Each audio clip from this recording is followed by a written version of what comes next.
تسلیم۔ معزز علماء کرام اور اسلامی بھائیوں اور بزرگوں اور عزیز طلباء و طالبات، میرے اور آپ کے لیے یہ بہت خوشی اور مسرت کا مقام ہے کہ اللہ رب العزت نے مجھے اور آپ کو ایسی مجلس میں بیٹھنے کی توفیق عطا فرمائی کہ جس مجلس میں مل کر بیٹھنے پر اللہ نے مغفرت کے وعدوں کا اعلان کیا ہے، جہاں اللہ کا نام لیا جاتا ہے وہاں پر اللہ کی رحمتوں کا نزول ہوتا ہے۔ آسمان زمین، جس زمین پر اللہ کا نام لیا جاتا ہے، آسمان بھی اس زمین پر رشک کرتا ہے۔ تو اس لیے یہ میری اور آپ کی خوش نصیبی ہے کہ ہم ایسی مجلس میں آ کر کے بیٹھے کہ اللہ نے ہم لوگوں کی مغفرت کا وعدہ کیا ہے اور اللہ کی رحمتوں کا نزول اس مجلس پر ہو رہا ہے۔ ورنہ تو میرے اور آپ کے بھائی بہت سارے لوگ ایسے ہیں جو ابھی گلیوں کی سڑکوں کی زینت بنے ہوئے ہیں، کتنی دیر سے اللہ اور اس کے رسول کا نام لیا جا رہا ہے اور لیا گیا ہے۔ اگر ان کے کانوں میں بھی یہ نام پہنچ جاتا اور وہ بھی ایک مرتبہ اللہ کے رسول کا نام لے لیتے اور درود پڑھ لیتے تو ان کو کتنا ثواب ملتا، لیکن وہ اس چیز سے محروم ہیں اور باہر گھوم رہے ہیں۔ تو اس لیے یہ میری اور آپ کی خوش نصیبی ہے۔ اللہ تعالیٰ مجھے بھی آپ کو بھی ایسی مجلسوں میں بار بار شرکت کرنے کی توفیق نصیب فرمائے۔ اللہ تعالیٰ میرا اور آپ کا یہاں بیٹھنا قبول فرمائے۔ جس مقصد کے لیے ہم یہاں جمع ہوئے ہیں، اللہ تعالیٰ اس مقصد کے اندر کامیابی عطا فرمائے۔ میرے عزیزوں، بزرگوں اور نوجوان دوستوں، ہمارے اس جلسے کے اندر جن لوگوں کا بیان ہونا ہے، اصل خطاب ہونا ہے، وہ ابھی تشریف لا چکے ہیں۔ ایک مقرر شاید ہمارے یہاں پہلی مرتبہ تشریف لا رہے ہیں۔ آپ ان کو سن کر عجیب محسوس کریں گے کہ واقعی حقیقت میں ایسے نوجوان عالم دین اللہ رب العزت نے ہم لوگوں کی زیارت کے لیے ہم لوگوں کے پاس بھیجے ہیں اور ہم لوگوں کو ان کی زیارت سے سرفراز کیا ہے۔ اور اسی طرح سے مفتی عقیل الرحمان صاحب جو بجنور شہر سے ہمارے یہاں تشریف لے آئے ہیں، ہم ان کے شکر گزار ہیں۔ تو اس لیے وقت بہت کم ہے، آپ حضرات مل کر کے بیٹھ جائیں۔ جو باہر کھڑے ہوئے ہیں وہ جلسہ گاہ کے اندر تشریف لے آئیں۔ چند ہی منٹ کے بعد آپ حضرت مولانا آصف محمود صاحب کے بیان سے مستفید ہوں گے۔ زیادہ وقت کی ضرورت نہیں ہے کہ آپ کو جو ہے کئی گھنٹوں کا یہ جلسہ سننا ہوگا، یہ تو صرف آپ کے آنے کا انتظار تھا۔ علماء تو ہمارے یہاں تشریف لے آئے ہیں، لیکن ہم نہ بیٹھیں اور علماء یہاں تشریف لے آئیں تو یہ ان کی بے ادبی ہوتی ہے کہ سننے والے تو موجود نہیں ہیں، جن کو طلب ہے دین کی وہ تو یہاں موجود نہیں ہیں، تو علماء آ کر کیا کریں گے؟ تو اس لیے زیادہ وقت لینے کی ضرورت نہیں ہے اور مجھے بھی چند ہی باتیں آپ حضرات کے سامنے پیش کرنی ہے۔ چھوٹا سا ذرا سا میرا ایک سبق ہے، وہ آپ کو سناؤں اور پھر انشاءاللہ ہمارا یہ پروگرام آگے بڑھے گا۔ یا ایھا الانسان ما غرک بربک الکریم، ایک آیت شریفہ میں نے آپ حضرات کے سامنے تلاوت کی، جس کے اندر اللہ رب العزت نے انسان کو مخاطب کیا اور فرمایا یا ایھا الانسان، اے انسان، تجھے اپنے رب کریم سے کس بات نے دھوکے میں ڈال رکھا ہے؟ تیرا رب تو ایسا ہے کہ جس نے تجھے پیدا کیا، تیرا نام و نشان دنیا کے اندر موجود نہیں تھا، تو دنیا میں نہیں تھا، تیرے یہاں آنے کی کوئی فرمائشیں نہیں کی گئی، دنیا میں تیرے آنے کا، دنیا سے تیرے چلے جانے کا اس معاملے میں تیرا کوئی عمل دخل نہیں ہے۔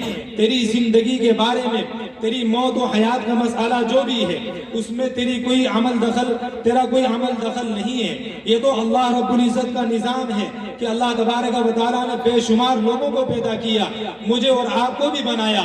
ہمارا وجود نہیں تھا لیکن اللہ تبارک و تعالیٰ نے ہم لوگوں کو بنایا ہے.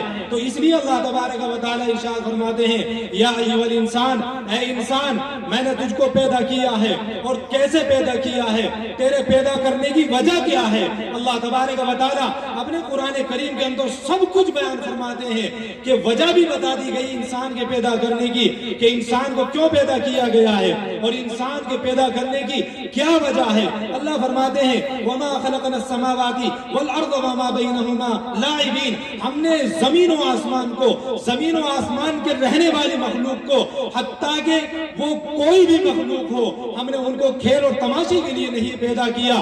ہم نے ان کو بیکار پیدا نہیں کیا, ہم نے ان کو بے فائدہ پیدا نہیں کیا ہے. ان کے پیدا کرنے کا کوئی نہ کوئی مقصد ہے, اور وہ مقصد کیا ہے.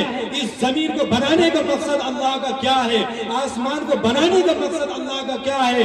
یہ مقصد صرف اور صرف میرے اور آپ کے پیدا کرنے کا مقصد, میرے اور آپ کے فائدے کے لیے اللہ رب العزت نے زمین و آسمان کو بنایا, چاند سورج کو بنایا. اللہ کو معلوم تھا کہ میں ایک انسان کو پیدا کر رہا ہوں, ایسی مخلوق کو دنیا میں بھیج رہا ہوں جس کو تمام ان چیزوں کی ضرورت پڑے گی. اس کو آسمان کے سائے کی بھی ضرورت ہوگی, اس کو زمین پر رہ کر کے جو ہے بہت ساری چیزوں کی ضرورت پڑے گی, اس کو کاشتکاری کی ضرورت پڑے گی, زمین سے غلہ اگائے گا, پھل فروٹ اگائے گا. ان تمام چیزوں کی حضرت انسان کو ضرورت پڑے گی. اور چاند کی روشنی کی بھی ضرورت ہوگی, سورج کی روشنی کی بھی ضرورت ہوگی, رات کی تاریکیوں کی بھی ضرورت ہوگی, ستاروں کی بھی ضرورت ہوگی.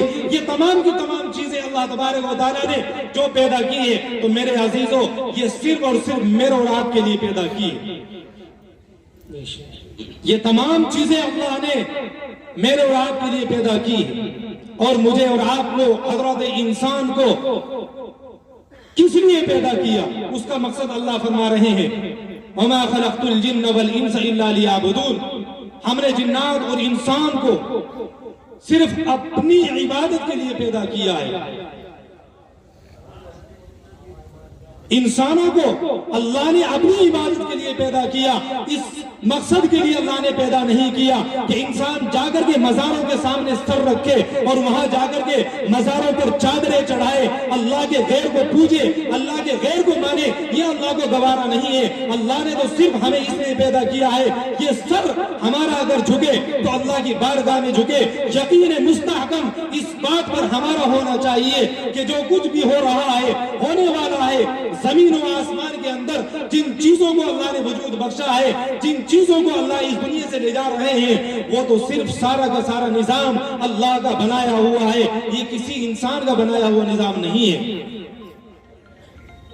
تو اس لیے میرے عزیزوں, انسان کے پیدا کرنے کا مقصد صرف اللہ کی عبادت, اللہ کا ہو کر کے رہ جانا, اللہ کو راضی کر لینا. اور اللہ فرماتے ہیں کہ میں نے تم کو کس طرح پیدا کیا ہے, کیسے میں نے تم کو پیدا کیا ہے. اللہ اکبر کبیرہ, خدا کی قسم اگر ہم ایک مرتبہ اپنی آنکھوں کو بند کر کے ذرا سا جو ہے ہم ایک مرتبہ یہ تصور کر کے دیکھ لیں, اور اللہ کی ذات پر ایک مرتبہ یقین لگا کر کے دیکھ لیں, اور ایک مرتبہ سوچیں کہ اللہ تبارک و تعالیٰ نے ہماری تخلیق کو کس طرح کیا ہے, ہمیں پیدا کس طرح کیا ہے اللہ تبارک و تعالیٰ نے. الذی خلقک, اللہ فرماتے ہیں کہ میں نے تم کو پیدا کیا. کس طرح پیدا کیا, ایسی جگہ پیدا کیا, اور اس طرح میں نے پیدا کیا کہ تم جو ایک گمان بھی نہیں کر سکتے. آپ اندازہ کریں, میری اور آپ کی چاہت تھی دنیا میں آنے کی, آ گئے تو جانے کی چاہت ہے. کوئی آنے کا کوئی مقصد ہمیں معلوم نہیں تھا کہ ہم دنیا میں آئیں گے, اور جانے کا کسی کا دل نہیں چاہتا. اگر کوئی کہے کہ تمہیں موت آنی ہے اور ابھی آنی ہے تو کوئی بھی اس بات کو پسند نہیں کرے گا, کوئی تیاری نہیں ہوتا موت کے لیے. حالانکہ کل نفس ذائقۃ الموت, قرآن کریم اعلان کر رہا ہے موت سب کو آ کر کے رہے گی. اللہ یتوفی الانفس حین موتها, اللہ فرماتے ہیں کہ موت وہ ایک ایسی چیز ہے, روح تمہاری نکل جاتی ہے اور موت تمہارے اوپر طاری ہو جاتی ہے. تو اس لیے اللہ نے ہم لوگوں کو کس طرح پیدا کیا ہے, اور کیا عجیب انتظام اللہ تبارک و تعالیٰ نے ہماری پیدائش کا کیا ہے. الذی خلقک، اے انسان ہم نے تم کو پیدا کیا. کس طرح پیدا کیا؟ تمہاری ماں کے پیٹ کے اندر 3 تاریکیوں کے اندر ایسی جگہ پر ہم نے تم کو پیدا کیا ہے کہ وہاں اندھیرا ہی اندھیرا ہے. فی ظلمات ثلاث، 3 تاریکیوں کے اندر ہم نے اے انسان تجھ کو پیدا کیا ہے. تجھ کو جو گمان بھی نہیں، تجھے معلوم نہیں ہے تو اپنی اصلی حالت پر جا کر کے دیکھ کہ تجھ کو ہم نے کہاں اور کس طرح تجھ کو پیدا کیا. اور پھر میرے عزیزوں، میرے نوجوان دوستو، ہم اس بات پر غور کریں کہ اللہ نے ہمیں بنایا ماں کے پیٹ کے اندر، رحم کے اندر 9 مہینے تک رکھا. ماں کو کبھی یہ حکم نہیں دیا کہ تجھ کو کام کاج نہیں کرنا، تجھ کو آرام کرنا ہے، تجھ کو جو ہے اب تمام مشغولیات سے ایک طرف ہو کر کے بیٹھ جانا ہے. ایسا بھی نہیں کہا. اب آپ اس کے بالمقابل دیکھیں کہ اگر ایک شخص ہے، اگر اس کی آنکھوں کے اندر کچھ کمی اور خرابی آ جاتی ہے، حالانکہ شروع سے نہیں بنائی جائے گی، ڈاکٹر شروع سے آنکھ نہیں بنا سکتا، لیکن آنکھوں کے اندر جو کمی آ گئی اس کمی کو درست کرنے کے لیے، صحیح کرنے کے لیے آپ ڈاکٹر کے پاس جائیں گے. ڈاکٹر کے پاس جا کر کے آپ تمام ٹیسٹ کرائیں گے. ڈاکٹر آپ کو کہے گا کہ آپ کی آنکھ کے اندر اتنی خرابی آ چکی ہے کہ آپ کی آنکھ کی سرجری ہوگی، آپ کی آپریشن کیا جائے گا، تب دوبارہ سے بینائی لوٹ کر کے آئے گی. آپ کہیں گے کہ ٹھیک ہے، بہت اچھا ڈاکٹر صاحب، آپ اپنا کام کریں، آپ اپنا کام کریں، لیکن میری ایک شرط ہے چھوٹی سی، اور وہ شرط یہ ہے جس وقت میں آپ میری آنکھ کا آپریشن کرنے کے لیے اپنے اوزار کا استعمال کر رہے ہوں گے، آنکھ پر آپ جو ہے نشتر چلا رہے ہوں گے، اس وقت میں جو ہے بس میری شرط یہ ہے کہ آپ میرے جو ہے جسم کو، میرے سر کو، میری کھوپڑی کو ایک جگہ جو ہے نہیں رکھ سکتے. مجھے یہ اجازت ہے کہ میں اپنی جو ہے کھوپڑی کو حرکت دیتا رہوں گا. تو ڈاکٹر پتا کیا کہے گا کہ تو بے وقوف ہے، تو پاگل ہے کیا؟ تیری آنکھ جو ہے، تجھے اپنی آنکھ کا آپریشن کرانا ہے تو جب تو اپنا سر ہلاتا رہے گا، تیری کھوپڑی ہلتی رہے گی، تو یہ تو ناممکن بات ہے کہ تیری جو ہے آنکھ کا آپریشن بھی کیا جا رہا ہو اور تجھے اپنی کھوپڑی کو ہلا بھی رہا ہو. ایسا تو نہیں ہو سکتا ہے. یہ بات ڈاکٹر یہ کہے گا کہ تیری کھوپڑی کو فکس کرنا پڑے گا، تجھ کو جو ہے اس طرح لٹانا پڑے گا کہ بالکل جو ہے ایسا تجھ کو لیٹنا پڑے گا کہ تیری جو ہے گردن کو، تیری کھوپڑی کو بالکل حرکت نہیں ہونی چاہیے، تب جا کر کے تیری آنکھ کا آپریشن کیا جائے گا. ایسے ہی ڈاکٹر لوگ کرتے ہیں. لیکن وہ خالق، وہ مالک، وہ اللہ جس نے مجھے اور آپ کو ماں کے رحم اور بند رحم کے اندر، اس تاریکی کے اندر اس طرح پیدا کیا، اس نے کبھی کہا ہے کہ اے ماں، میں تیرے لاڈلے کی آنکھیں بنانے جا رہا ہوں تیرے رحم کے اندر، تو اب تجھے یہ حرکت نہیں کرنی. اگر تو نے جو حرکت کی تو تیرے بیٹے کی آنکھیں خراب ہو جائے گی، یہ اندھا پیدا ہوگا. اب تجھ کو سینے سے زیادہ جو ہے اترنا اور چڑھنا نہیں کرنا. اگر تو ایسا کرے گی تو جو ہے پھر تیرا بیٹا، تیری ہونے والی یہ اولاد پیروں سے اور ہاتھوں سے معذور ہو جائے گی. اب اے ماں، تجھ کو جو ہے گھر کے اندر جھاڑو کا کام نہیں کرنا، اب تجھ کو جو ہے آٹے کا گوندنے کا کام انجام نہیں دینا. کیوں؟ اس لیے کہ اگر تو یہ کام انجام دے گی تو تیرے بیٹے کے کانوں کے پردے خراب ہو جائیں گے. کبھی اللہ نے کہا ہے اس بات کو؟ نہیں. تو یہی اصل دیکھنا ہے میرے عزیزوں کہ اللہ نے ہمیں کس طرح پیدا کیا ہے، اور اللہ رب العزت نے ماں کے بند رحم کے اندر ہمیں کس طرح سے وجود بخشا ہے. اللہ اکبر کبیرہ. کیا شان ہے اللہ کی، کیا نظام ہے اللہ کا کہ اللہ نے ایک قطرے سے، پانی کے قطرے سے ہم لوگوں کو پیدا فرما دیا اور ایسا وجود بخشا. خدا کی قسم، دیکھنے والے کو جو ہے بہت خوبصورت لگتا ہے. ماں بیٹوں کو دیکھے تو جو اس کا کلیجہ ٹھنڈا ہو جاتا ہے، باپ بیٹے کو دیکھے تو اس کی آنکھوں کو سکون مل جاتا ہے، بھائی بھائی کو دیکھے تو اس کا پیار ایک جو ہے ابھر جاتا ہے. اتنی محبتیں، اتنا جو ہے اللہ رب العزت نے خوبصورت جسم، خوبصورت انسان کا چہرہ بنایا ہے. تو کیسے بنایا اللہ تبارک و تعالیٰ نے؟ اللہ فرماتے ہیں الذی خلقک، ہم نے اے انسان تجھ کو پیدا کیا اور اس طرح پیدا کیا کہ تو وہم و گمان بھی نہیں کر سکتا. اتنا خوبصورت جسم، جثہ، اتنا جو ہے خوبصورت بدن میرا اور آپ کا جو اللہ نے بنایا ہے، یہ میری اور آپ کی فرمائش نہیں تھی. یہ میری اور آپ کی فرمائش نہیں تھی. اگر اللہ چاہتے تو ہماری آنکھوں کی روشنی کو ختم کر دیتے، ہم اندھے پیدا ہوتے، پیروں کو ہمارے جو ہے معذور کر دیتے، ہمارے ہاتھوں کو معذور کر دیتے، کانوں کے پردوں کو اللہ رب العزت ہماری قوت سماعت کو ختم کر ڈالتے. لیکن نہیں، اللہ نے یہ تمام کا تمام نظام اس طرح بنایا ہے. اللہ فرماتے ہیں الذی خلقک فسواک، ہم نے تمام چیزیں اعتدال کے ساتھ پیدا کی ہے اور اس طرح پیدا کی ہے کہ دیکھنے والے کو خوبصورت لگے. سمجھ میں آ رہی بات؟ غور کرنے کی بات ہے.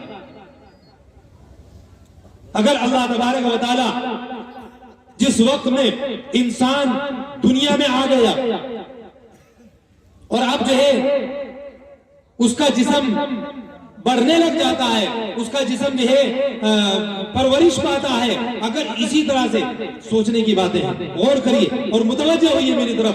اگر اسی طرح سے جس طرح سے انسان کا جسم بڑھ رہا ہے، جیسے جیسے انسان کا جسم نشوء نما پا رہا ہے، بڑھ رہا ہے، اگر اسی طرح سے یہ آنکھیں بھی بڑھتی تو جس طرح سے انسان بڑھ رہا ہے، بڑا ہو رہا ہے، اس طرح سے اگر یہ کان بھی بڑھ جاتے تو کہاں جاتے؟ یہ کان بڑھ کر کے بڑے ہو جاتے، آنکھیں بڑی ہو جاتی، دانت یہاں سے نکل کر پیروں پہ چلے جاتے. تو اللہ فرماتے ہیں الذی خلقک فسواک فعدلک، تمام چیزوں کو ہم نے اعتدال کے ساتھ رکھا ہے. ورنہ تو اللہ اگر ایسا نظام کر دیتے، یہ دونوں ہاتھ اللہ رب العزت نے بالکل برابر کر رکھے ہیں. آپ جو ہے کوئی پیمائش کرنے کا آلہ اور ذریعہ لے کر کے آپ پیمائش کر کے دیکھیں، دونوں ہاتھوں کی جو ہے لمبائی، دونوں ہاتھوں کی جو ہے چوڑائی، دونوں ہاتھوں کا جو ہے موٹا پن، یہ تمام آپ کو ایک نظر آئے گا.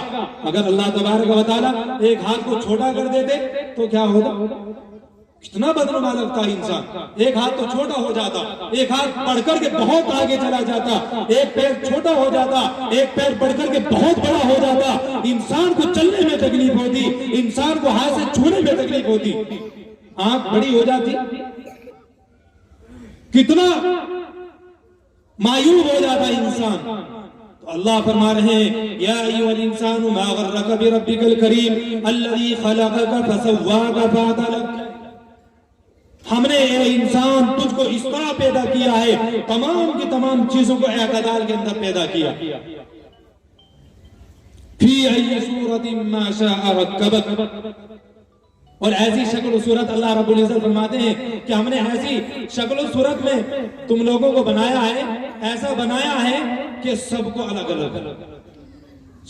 الگ بنایا اللہ رب العزت نے. عجیب نظام ہے اللہ کا. دیکھو یہ مائک جو آپ دیکھ رہے ہیں نا، یہ مائک جہاں بنا، اس مائک کا فرما جہاں یہ مائک بنا ہوگا ہزاروں کی تعداد میں پیس تیار ہوئے ہوں گے، سب ایک شکل کے.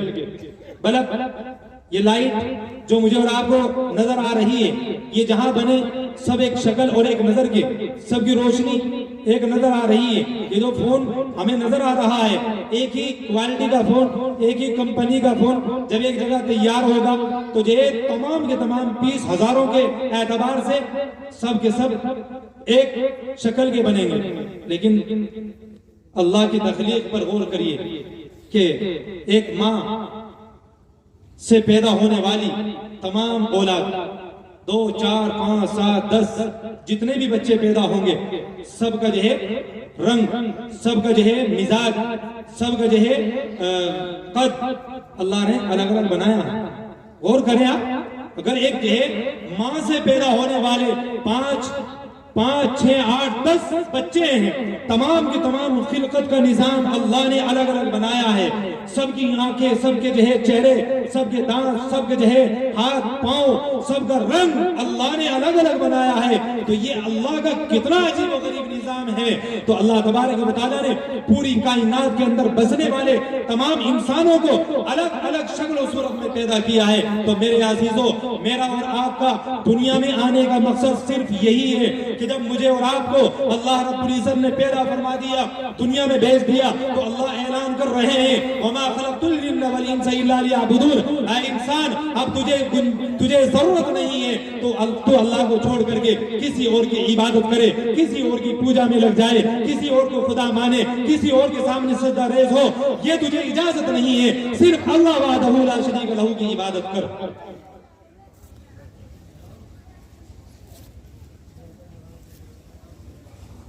کھانے کا نظام اللہ نے ہمارا بنایا، سونے کا نظام اللہ نے بنایا، چلنا اللہ نے ہم لوگوں کو، چلنے کا نظام اللہ نے ہمارا بنایا. آنکھوں کے اندر اللہ نے روشنی ڈالی، منہ کے اندر اللہ نے جو بے شمار نعمتیں اللہ رب العزت نے ہمیں عطا کی ہے.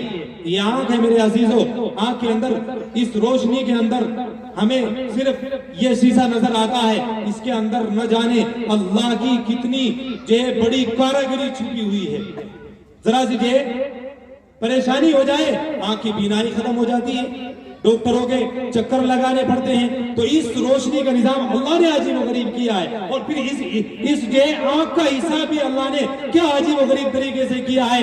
اس کے اندر اللہ رب العزت نے پردے بنا دیے. اللہ نے پردے بنا دیے. یہ پردے، یہ پلکیں جو ہے نا، اللہ نے آنکھوں کے لیے پردے بنا دیے. اگر یہ پلک نہ ہوتے تو ہماری آنکھیں ایسی کھلی رہتی، ہم سوتے آنکھیں کھلی رہتی، ہم چلتے آنکھیں کھلی رہتی. بے شمار گھڑیوں کے اعتبار سے ہماری آنکھوں پر گردہ مٹی جم جاتا، پھر ہم صاف کرتے تو یہ جب پتا چلتا تو بڑا عجیب و غریب نظام ہے. ہماری آنکھوں پر جو ہے گرد مٹی چپک کر کے جو ہے ہماری آنکھ کی روشنی ختم ہو جاتی. لیکن جب بھی گرد مٹی ہماری آنکھ کی طرف کو آتا ہے اور جو گردہ اور ہوا کے ذریعے سے نقصان دینے والی چیز ہماری آنکھوں کی طرف کو آتی ہے، تو اللہ کے دیے ہوئے یہ پردے ہماری آنکھوں کی روشنی کی حفاظت کرتے ہیں. فوراً آنکھوں کو ہم بند کر لیتے ہیں. ایسے آنکھوں کو بند کیا تو ہماری آنکھوں کی حفاظت ہوگی.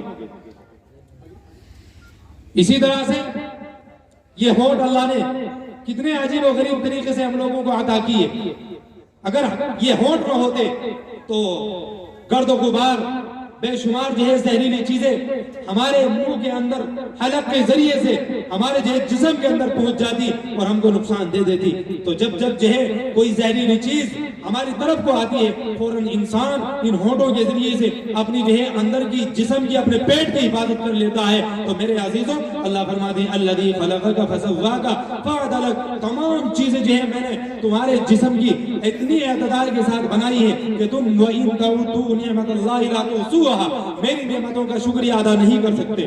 بے شمار نعمتوں سے اللہ رب العزت نے مجھے اور آپ کو نوازا ہے. تو اس لیے میرے عزیز دوستو، بس جو ہے اب ہمارے علماء کرام جن کا ہمیں انتظار ہے اور جن کے لیے ہم لوگ جمع ہوئے ہیں، میں نے تو آپ کو چند باتیں اس لیے بتائی تاکہ ہمارے جو مہمان خصوصی ہیں وہ تشریف لے آئیں. تو اس وقت تک میں بھی چند باتیں آپ لوگوں کو پیش کر دوں. تو جو میں نے آپ لوگوں کو باتیں کہی ہیں، آپ لوگوں نے سنی ہیں. اللہ تعالیٰ مجھے بھی آپ کو بھی ان تمام باتوں پر عمل کرنے کی توفیق نصیب فرمائے. وآخر دعوانا الحمدللہ. سن کر بیان آپ کا حیران رہ گئے، سن کر بیان آپ کا حیران رہ گئے، نکلے نہیں کسی کے ارمان رہ گئے. ماشاءاللہ، جزاک اللہ خیر و احسن الجزاء. مولانا محمد یعقوب مفتاحی صاحب نے بہت ہی اچھے انداز میں اپنی باتوں کو، اپنی قیمتی نصیحتوں سے سامعین کو مستفیض فرمایا. اور آپ ان کی باتیں سن کر، ان کے بیان کو سن کر اور اسی طرح ان کی نصیحتوں کو سن کر اندازہ لگا بھی رہے ہوں گے. تو حضرات، ہمارے جو مہمانان اکرام ہیں اور ایک بے مثال خطیب شہیر، وہ خطیب کہ جس نے خطابت کی اس دنیا کے اندر اپنی خطابت کے زور پر اپنی خطابت کا لوہا منوایا ہے۔ میں نام نامی میری مراد علی جناب مولانا عاصم محمود صاحب جو دہلی کی سرزمین سے تشریف لائے ہیں، ان کی تاریخ بڑی مشکل سے ملا کرتی ہے، لیکن ہماری خوش نصیبی اور اسی طرح اہل مدرسے کی جو کوشش رہی، ان کی کوششوں کی وجہ سے، ان کی جد و جہد کی وجہ سے وہ آج ہمارے اس دیار میں اور اسی طرح ہمارے اس گاؤں کے اندر وہ پہنچ چکے ہیں، اور کچھ ہی دیر میں ہمارے ان سے پہلے